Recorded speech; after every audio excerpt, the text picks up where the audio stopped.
Hi, friends. I'm pretty sure this is where I left off last time. I think I actually went through this slide, but to go through it really quick. So, protein production is the main point of a cell. The main job of a cell is to make proteins.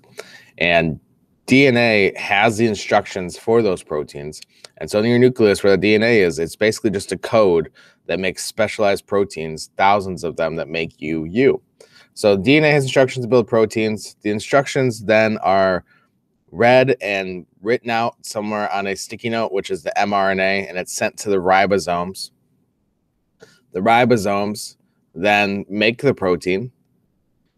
The ribosomes then build the protein and send it through the endoplasmic reticulum to kind of get finalized and sent to where it needs to go because it's the highway of the cell.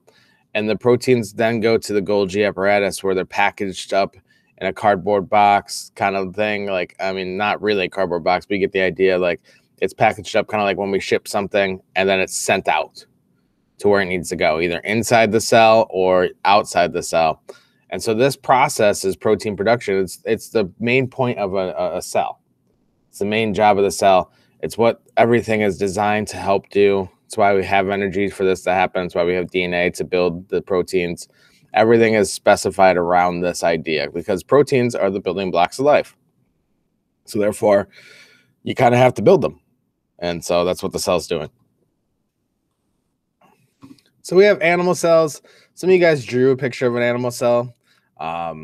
Big thing when you see an animal cell is there's not a rigidness to it. It's kind of free flowing. They usually draw it kind of in the circle format, but realistically, an animal cell probably looks more like this on the side over here, where it kind of goes in and out, in and out, in and out. We'll talk about that maybe when we go through diffusion, but it's really to increase surface area. The more surface area, the more successful a cell can be. And so animal cell looks like this. They have centrioles. Plants don't have centrioles. That's always something I ask. Animal cells also have a lot more lysosomes than plants do. We didn't really talk about that in the notes, but it's just something to have in the back of your head. I'm not going to ask that question, though. We got nucleolus here, nucleus. You can kind of see everything set up. It's pretty straightforward, okay? This is what they look like underneath the microscope. This is what cheek cells look like. So this is actually a picture of my cheek cells. And you can see you can't really see organelles through our regular microscopes, but you can see the outline of the cell membrane. You can see the nucleus. And then inside each nucleus, there should be a darker spot. Like this one is right there. That's the nucleolus. And then you can see that they're folded up and they can change shape. And so these are my cheek cells. These are actually who I am. And, you know, it's pretty crazy to think about and to look at. So you can take a second and try to name all the parts. Take a look at this. Pause it. See what you can do. And then we'll see from there. All right, so you went through and you named all the parts. Hopefully you got something like this. You can pause and make sure that you kind of got it right. And yeah, we'll keep going. So plant cells. Plant cells have three different things that animals don't have. Okay, plant cells have a cell wall. A cell wall is designed to have extra support for a cell. It's made up of cellulose. Cellulose is what we talked about, macromolecules. It's like the most impossible thing to break down in the world. And cellulose is the most common organic molecule in the world because it's in every plant cell wall.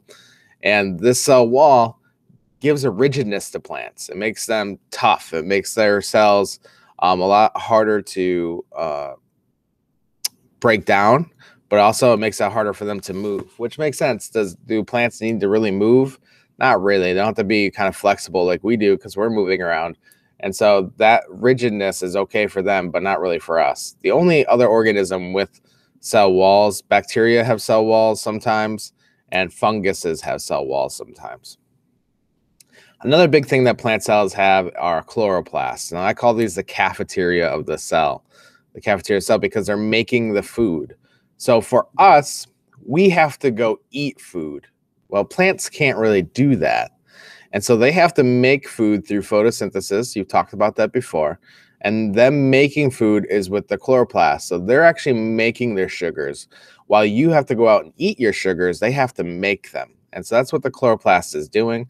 It contains green pigment. That's why plants are green. For the most part, there's other pigments as well. We'll talk about that when we get to photosynthesis, but there's like xanthophyll and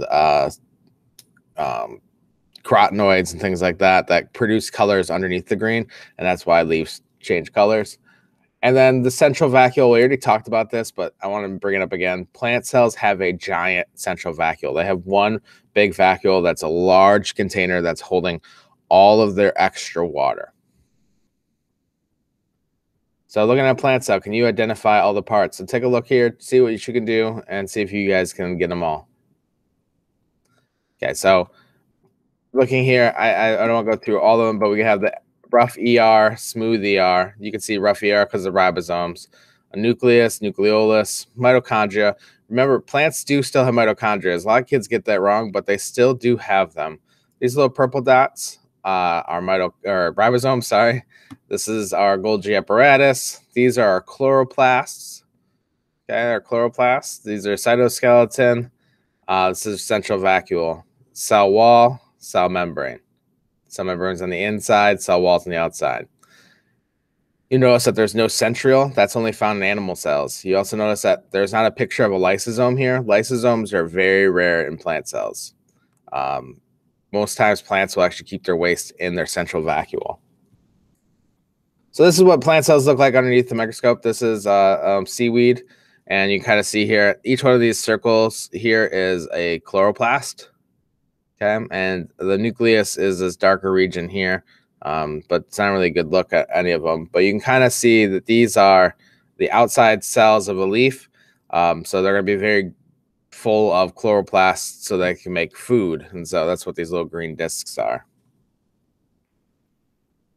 So animals versus plant cells, take a look and see. I mean, a lot of the same parts, big things that are different. Plants have chloroplasts, a big central vacuole. They have a cell wall. Animal cells, like I said, they have a centriole, which I don't know if this picture even shows. And they also have a couple of lysosomes that really plant cells don't have a ton of. As you can see, they have a couple here in this picture, but not a ton. We're going to talk more about endosymbiosis theory next week after our test. And endosymbiosis theory is this idea that chloroplasts and mitochondria are actually their own living thing. They have their own DNA. They have their own ribosomes. They have their own cell membranes that are different than our cell membranes.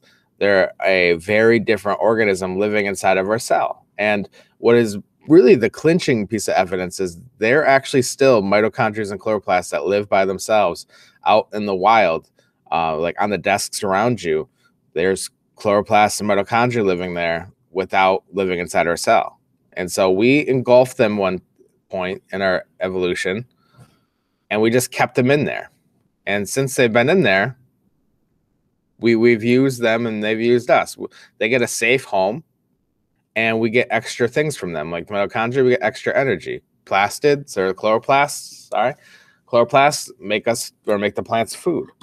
And one thing I always ask, and it's more of an AP bio question, it is a 10th grade question, is, okay, so we get mitochondria, we get chloroplasts, they're their own living things inside of our cell.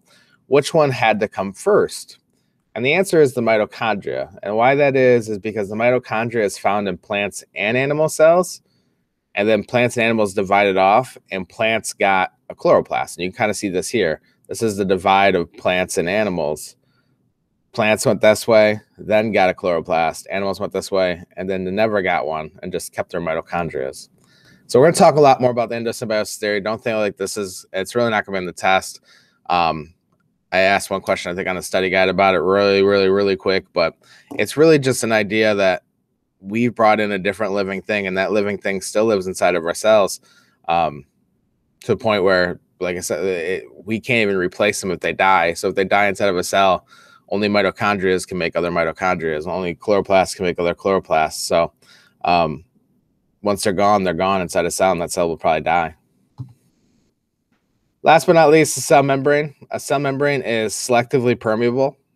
What that means is selectively obviously means you get to choose.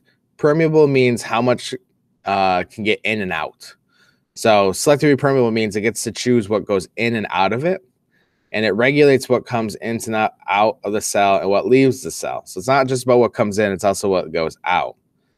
Now, it's a double layer of something called phospholipids. We've talked about phospholipids in the lipid section a couple weeks ago. They kind of look like jellyfish. They have a head and they have tails. The head is polar, the tails are non-polar. And it's a double layer of them. Now, I'm not going to cover cell membrane too much because this is what we're going to be doing once we come back from Thanksgiving, is we spend a whole 2 or 3 days on this picture right here and learning exactly what's going on. But I just want you guys to know a cell membrane is selectively permeable. It has phospholipids.